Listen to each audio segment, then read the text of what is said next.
এই ছোট্ট পার্সেলটা পেয়ে মনটা খুশি হয়ে গেল। এই পার্সেলটা আনতে আমার না হলেও ৫ থেকে ৬ দিন সময় লাগছে, যেখানে ২ দিন ৩ দিনে আনতে হয়। ডেলিভারি চার্জ লাগে ৳১৫০ আমার খরচ হইছে ৳২৫০। তার উপরে এতদিন ওয়েট করতে হইছে। যাক আলহামদুলিল্লাহ হাতে পাইছি। তবে এই পেজের প্যাকেজিং খুবই সুন্দর। আগে অনেক প্রোডাক্ট আনছি ১০-২০ হাজার টাকায় বড়, বড় কার্টুনের আনছি, কিন্তু এত সুন্দর প্যাকেজিং আমি কোনো পেজের পাই নাই।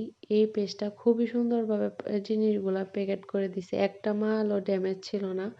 আপনারা চাইলে এই পেজ থেকে অর্ডার করতে পারেন। পেজের নাম বেকিং টুল বক্স। উনাদের ব্যবহারও অনেক ভালো। আমার কথা বলে ভালো লাগছে। আমি সবকিছু ডিটেইলসে জিজ্ঞেস করে তারপরে আনতে পারছি। সবকিছু ছিল, শুধু ক্রিম শর্ট পড়ছিল তাই ক্রিম আনালাম এবার। সাথে একটা বেকিং সোডা এনেছি আর অর্ডারের জন্য টপার ছিল, টপার আনাইলাম।